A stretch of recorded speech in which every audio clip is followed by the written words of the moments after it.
함께 예배하는 모든 분들 가운데 이 말씀의 축복이 함께 하시기를 주님의 이름으로 축원합니다. 주님은 너희는 세상의 빛이다 라고 우리의 정체성을 선언하고 계십니다. 이것을 우리가 바르게 이해하기 위해서는 빛의 본질을 우리가 이해해야 된다는 것이죠. 빛의 본질은 하나님이시라고 하는 것입니다. 하나님이신데 왜 우리를 또 빛이라고 부르고 있습니까? 우리 하나님께서는 저와 여러분을 하나님의 형상으로 바로 창조하셨지요. 그리고 창세기 1장에 보면 복을 주어 가라사대라고 말씀하십니다. 그리고 명령하시죠. 땅을 생육하고 번성하고 땅을 정복하고 다스려라 이렇게 말씀하십니다. 땅을 정복하고 다스려라 이것이 구체적으로 어떤 내용인지를 창세기 12장에 아브라함에게 하시는 말씀을 통해서 그 부분이 더 선명해집니다. 창세기 1장 그 28절부터 말씀과 창세기 12장 아브라함에게 주신 말씀은 문장 구조가 같습니다. 거기에 보시면 하나님께서 아브라함에게 내가 너를 복이 되게 하겠다 이렇게 말씀하십니다. 그리고는 어떻게 하겠다는 것입니까? 모든 민족에게 바로 복의 근원이 되게 하겠다. 복의 통로가 되게 하겠다. 이렇게 말씀하십니다. 그러니까 문장 구조가 창세기 1장 28절에 복을 주어 가라사대라고 말씀하신 것처럼 아브라함에게 먼저 복을 주시고 나서 뭐라고 말합니까? 너는 모든 민족에게 바로 복을 주는 자가 될 것이다. 이렇게 이야기를 하십니다. 그러니까 하나님은 저와 여러분을 창조할 때부터 그리고 인간이 타락했음에도 불구하고 우리 하나님께서 우리를 향해서 포기치 아니한 인간을 창조한 목적, 인생을 계속 살게 하는 바로 목적이 있었는데 그 목적은 바로 인간에게 복을 주시는 것입니다. 그리고 그 복을 받은 인간들로 하여금 바로 모든 사람들에게 복을 흘려보내는 통로된 인생을 바로 살아가게 하는 것입니다. 복의 계보를 바로 써가는 인생, 복의 역사에 바로 참여하는 바로 인생, 바로 그것이 저와 여러분을 창조한 하나님의 목적이며 저와 여러분에게 인생을 허락한 이유입니다. 우리의 인생을 보면 얼마나 부끄러울 때가 많습니까? 내가 더 살아서 우리 가정에 도움이 되나, 우리 자식들한테 도움이 되나 이런 생각이 들 때도 있지 않습니까? 이 나라에 도움이 되나 이런 생각이 들 때도 있습니다. 내가 그냥 확 죽어버려야 더 우리 가정도 좋지 않을까, 또 우리 공동체도 좋지 않을까, 뭐 이 도시도 좋지 않을까, 뭐 이런 생각을 우리가 할 때가 있습니다. 그래서 우리 마음에 언제나 한 구석에 도망가 버리고 싶다, 그냥 사라져 버리고 싶다 이런 생각이 있습니다. 왜냐하면 우리 자신이 우리 자신을 볼 때에 참 부끄럽게 사니까요. 반듯하게 못 사니까요. 그럼에도 불구하고 우리 하나님께서는 우리를 여전히 살려주십니다. 살게 하고 계십니다. 가정을 이루게 하시고 도시 안에 속해 살게 하시고 한 나라 속에 한 백성으로 살게 하시고 바로 지구촌에 바로 한 지구인으로 살게 하고 계십니다. 그 이유가 뭡니까? 바로 하나님이 저와 여러분을 향하여 세워놓은 계획을 우리 하나님께서 걷어버리지 않으셨다는 의미입니다. 바로 저와 여러분에게 복을 주시겠다는 것이고 바로 다음 세대에게 복을 흘러보내는 통로로 삼겠다 이것입니다. 여러분 복의 근원은 누구십니까? 하나님 자신입니다. 하나님 자신이 복의 근원 아닙니까? 그런데 우리를 또 복으로 삼겠다고 말씀하십니다. 하나님이 알아서 사람들에게 복을 그냥 탁탁 주면 되는 거 아닙니까? 하나님이 내 자식한테 복을 주면 되고 도시인들한테 복을 주고 보면 되지. 왜 나보고 내가 너를 복으로 삼을 거야, 그리고 네가 복을 줘, 복을 흘려보내 이렇게 하실까요? 바로 그 이유는 무엇입니까? 하나님께서 창세기에서 우리를 창조하실 때 하나님의 형상으로 창조하십니다. 그 말은 어떤 의미가 있냐면 창세기 1장 26절에 보면 우리가 우리의 모양대로 우리가 사람을 만들고 이렇게 쭉 이야기를 하시죠. 그리고는 하나님의 형상으로 인간을 만드는데 그 목적이 바로 내용을 보면 그 목적 내용을 보면 그것은 하나님이 하실 일이에요. 하나님이 하실 일을 바로 우리를 통해 하겠다 이렇게 말씀하십니다. 그러면 하나님이 손 떼고 우리한테만 일 시키고 하나님은 늘 노시겠다 이런 표현입니까? 그런 표현이 아니라 하나님이 하시는 일에 우리를 동참시키겠다 이런 의미입니다.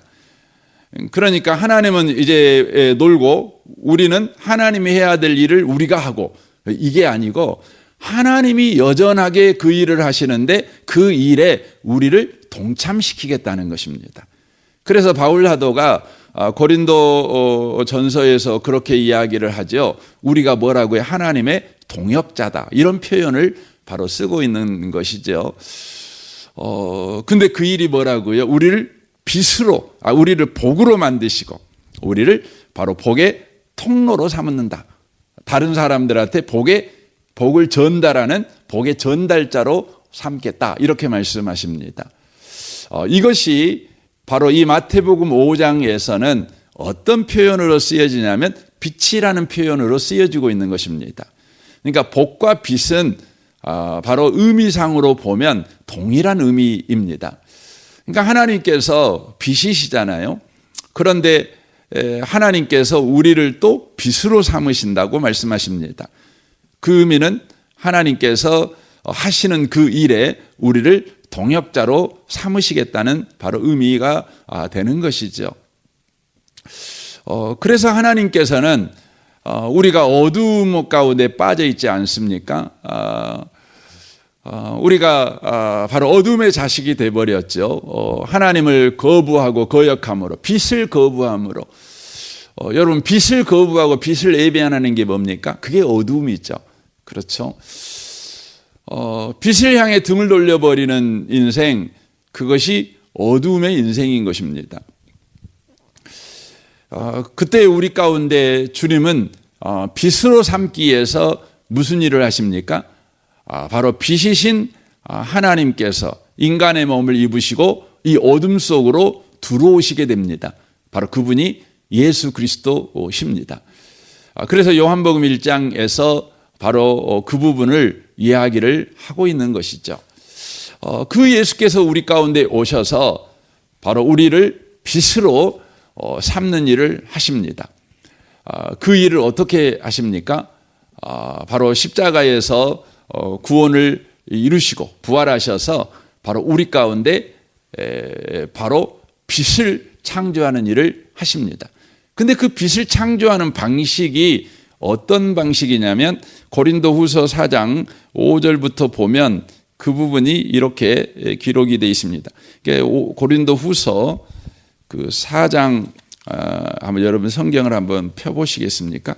이건 전체 문장으로 봐야 이해가 훨씬 빠릅니다. 고린도후서 4장 4절부터 말씀을 보겠습니다.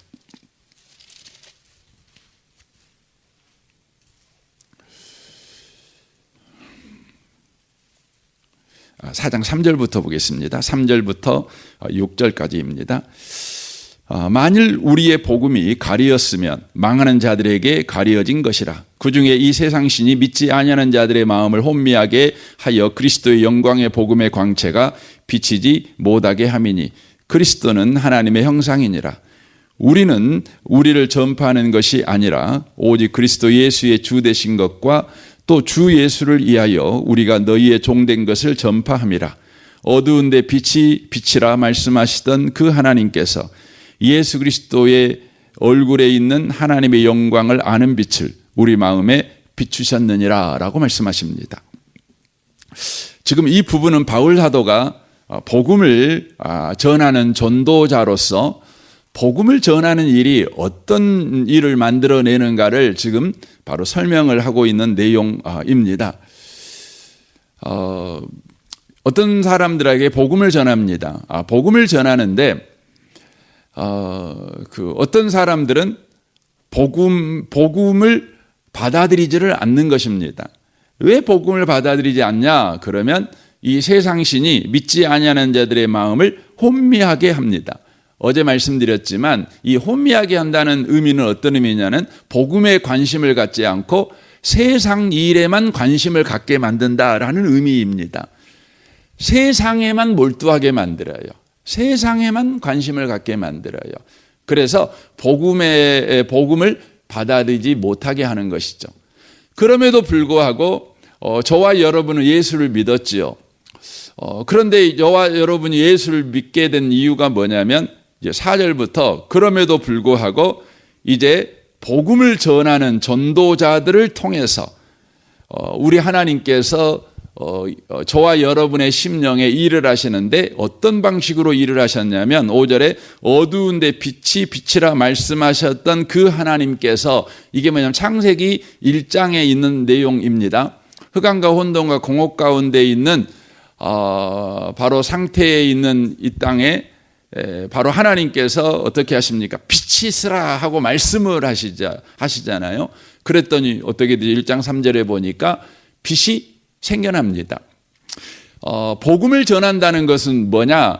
어둠 가운데 있는 바로 이 세상을 향하여 하나님이 빛이 있으라 선포할 때 빛이 생겨난 것처럼 그 똑같은 방식으로 우리 하나님은 전도자들을 세우셔서 바로 어두움 가운데 살고 있는 저와 여러분에게 바로 복음이라는 빛을 던졌다는 것입니다.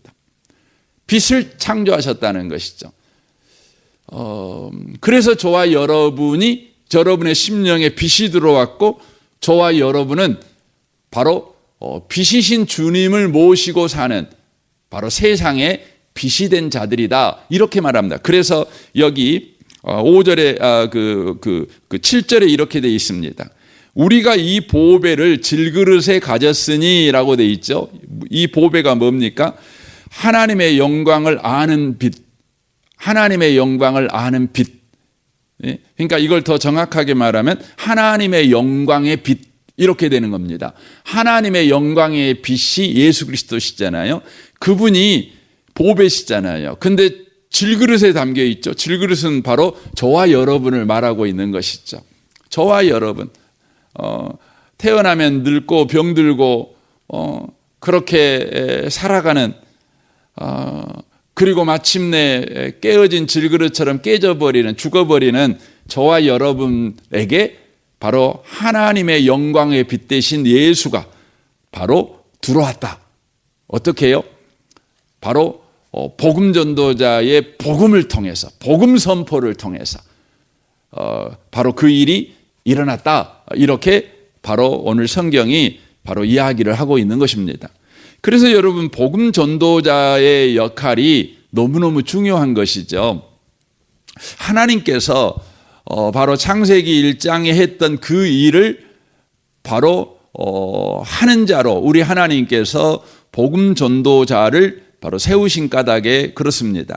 그래서 사도행전 26장에 바울 사도를 하나님께서 사도로 세우실 때 예수님이 이렇게 말씀을 하시죠. 26장 17절에 보면 내가 너를 구원하여 그들에게 보내어 그 눈을 뜨게 하여 어두운 데서 빛으로 사단의 권세에서 하나님께 돌아오게 하고 제사함과 나를 믿어 거룩하게 된 무리 가운데서 기업을 얻게 하리라 라고 말씀하십니다. 그러니까 바울 사도가 전도자로 세워지는데, 세워진 그 전도자가 복음을 전할 때에 바로 사람들의 눈이 뜨게 된다는 것이죠.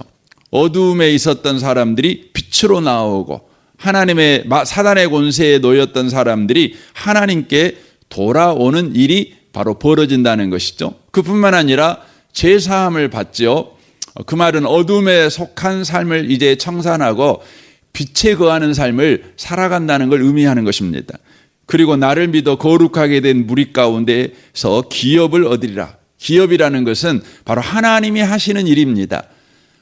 예수 믿는 사람은 이제 하나님이 하시는 일에 참여하게 된다는 거죠. 이제 그들도 빛의 자녀로서 빛을 바로 사람들에게 전달하는 역할을 해가는 자, 빛의 조상으로서 빛의 후손들을 바로 낳는 역할을 하는 자로 하나님께서 세우신다. 이렇게 말씀을 하고 계신다는 것이죠. 여러분, 기독교 역사를 보면 기독교 역사는 그래 왔습니다.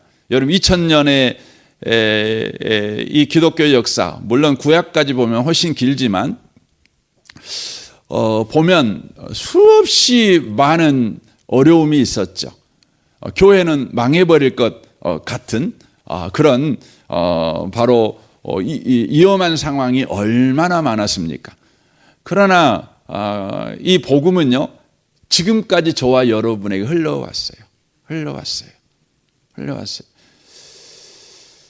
뭐 그냥 희미하게 흘러온 것 같지만 우리가 이제 우주에서 지구를 딱 보고 지구 역사에서 이 복음의 빛이 어떻게 계속해서 이렇게 빛나고 있었는가 보면 희미하게 겨우 죽을 둥말 살둥 그렇게 희미하게 빛났던 적이 없어요.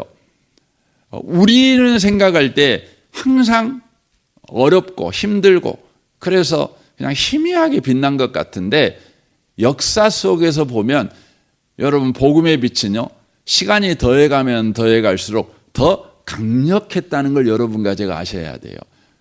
강력했다는 것을. 그래서 주일날도 말씀을 드렸지만 2010년에서 2020년도까지 전 세계 복음이 어느 정도로 증가했는가, 예수 믿는 사람이 어느 정도 증가했는가 하고 조사를 한 적이 있어요. 그 이전 이제 이 데이터를 가지고 이제 기준으로 삼아보는 것이죠. 조사를 해봤는데 10년 동안 새롭게 예수 믿는 사람들이 몇 명이 생겼냐? 그러면 1억 2천에서 3천만 명이 생겼어요. 그러니까 이것을 1년으로 계산하면 여러분 1년에 한 1200에서 1300만의 그리스도인이 새롭게 생겨요. 이걸 연으로 여러분 계산을 하고 하루로 계산을 하잖아요. 그럼 하루에 여러분 30만 명의 새로운 그리스도인이 생겨요. 30만 명이. 여러분 지금 우리 한국 교회는 하루에 막 예수 안 믿는다고 교회 떠나는 사람들이 이렇게 생기잖아요. 이번 9월 총회 때 총회 보고를 들어보면 뭐 각 총회마다 이렇게 교인들이 떨어졌다고 이렇게 보고가 돼요. 어느 총회도 교회 성도가 더 늘었다 이런 보고는 없었어요. 그래서 우리는 이기의식을 갖죠.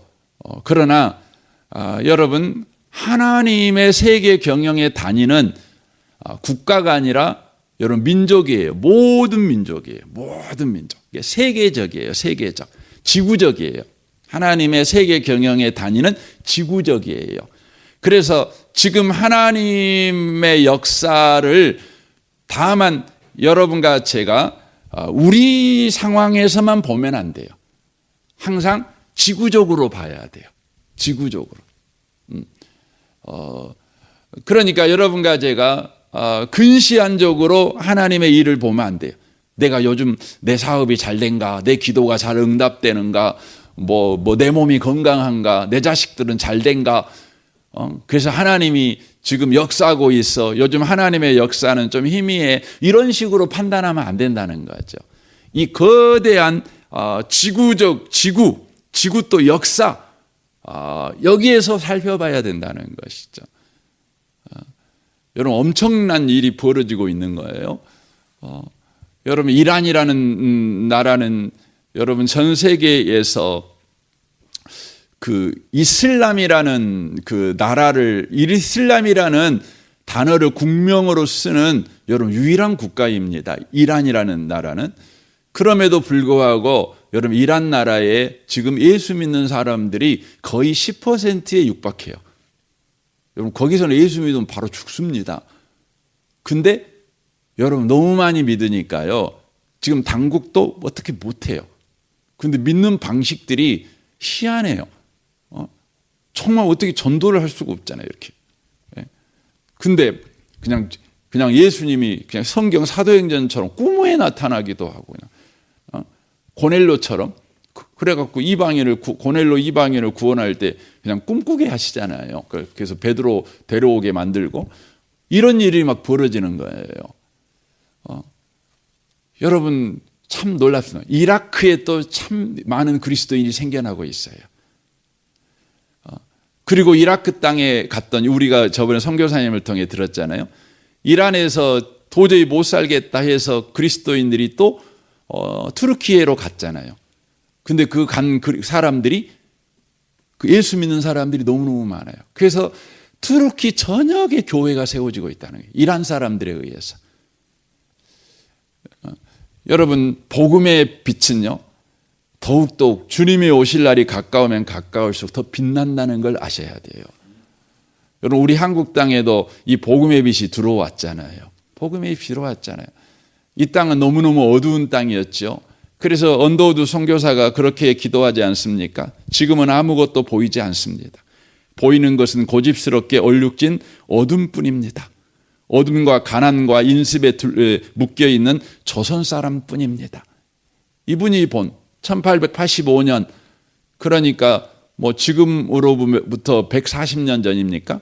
140년 전에 우리 한국 땅은 정말 어두움밖에 보이지 않았습니다. 근데 선교사님 한 분이 들어왔죠. 빛을 품은 한 분이 바로 복음의 빛을 선포할 때 희한한 일이 벌어지는 거죠. 바로 복음이 빛이 사람들의 심령에 빛나기 시작하는 것입니다.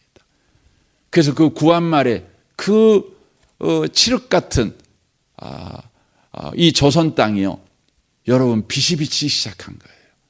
여러분 가로등이 여러분 우리 한국 땅에 여러분 먼저 들어온 것이 아니에요. 여러분 복음의 빛이 이 땅에 먼저 들어왔다는 거예요. 여러분 독립운동의 빛이 먼저 들어온 것이 아니에요. 복음의 빛이 먼저 들어왔고 그 사람들의 심령을 통해서 여러분 독립의 불도 밝혀진 거예요. 그래서 여러분 상해 임시정부의 여러분 뭐 주석 또 각 이 장관들 거의 대부분 기독교인들이에요. 그래서 김구도 기독교인, 김규식 선생도 기독교인 뭐 그러잖아요. 뭐 초대 대통령 이승만도 기독교인, 뭐 서재필 박사도 기독교인 다 그렇습니다. 다 그렇습니다. 오늘날 저와 여러분에게도 복음의 빛이 온 것입니다. 이 아침에 오신 복 있는 성도 여러분, 우리가 끝이 되면 안 돼요. 우리가 복음의 족보의 끝이 되면 안 돼요. 우리가 마지막 사람이 되면 안 돼요. 우리는 종점이 되면 안 돼요. 우리는 터미널이 돼야 돼요. 다음 세대가 또 힘차게 그 다음 세대를 향해서 떠나가는 우리가 발판이 돼 주셔야 돼요. 우리가 다음 세대가 뛰지 못하는 함정이 되면 안 되죠. 우리가 도움판이 되줘야죠. 그래서 또 그들이 빛의 자녀들이 되어서 빛의 용사들이 되어서 다음 세대로 가게 해야 된다는 것입니다. 그래서 오늘 하루도 여러분이 살아갈 때요, 복음 전도자가 바로 이러한 자다. 아브라함에게 허락한 너는 복이 될 거야. 그리고 너를 통해 모든 민족이 복을 받게 될 거야. 바로 이것이 너희는 세상의 빛이다. 바로 이 말씀 안에 있는 내용이라는 것을 저와 여러분이 놓치지 않고 오늘도요 빛의 삶을 살아내는 복 있는 성도 되시기를 주님의 이름으로 축원합니다. 아멘. 우리가 기도하겠습니다.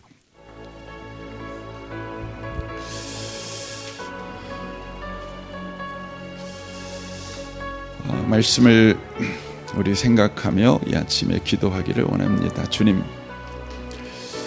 주님이 우리를 여전히 살려주시는 이유는 참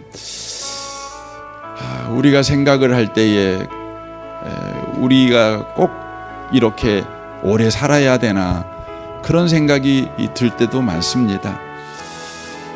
그러나 우리를 향한 주님의 뜻이 포기되지 않습니다. 주님은 우리를 세상의 빛으로 삼으시고 우리를 통해서 빛의 족보가 계속해서 써내려가기를 원하십니다. 주님, 우리를 복음의 빛으로 삼으셨사오니 오늘 또 그 위대한 인생을 살아가는 우리가 되게 하옵소서. 기도하시면 좋겠습니다. 여러분 가정을 위해, 또 직장 생활을 위해, 또 여러분이 가지고 있는 모든 관계를 위해서, 부부관계, 부모관계, 또 자녀관계, 직장 동료와의 관계, 또 이웃과의 관계를 위해서, 무엇보다 성도와의 관계를 위해서 기도하시면 좋겠습니다. 우리 아동부, 우리 윤상효 전사님 위해서 기도하시는데, 윤상효 전사님이 지금 이제 졸업반이어가지고 그 금식기도 이번 일주일간 지금 하고 있습니다. 위해서 기도해 주시면 좋겠습니다. 우리 아동부 아이들을 위해서도 기도해 주시고요. 우리 승찬마을 장로님과 순장 순원들을 위해 기도해 주십시오. 우리 양육과정을 위해 기도해 주시고, 오늘 수요일입니다. 수요 예배를 위해서 또한 기도해 주십시오. 이 나라, 이 민족과 북한과 열방을 위해서도 기도해 주시면 좋겠습니다. 우리 좋으신 주님께 통성으로 구하겠습니다. 기도하겠습니다.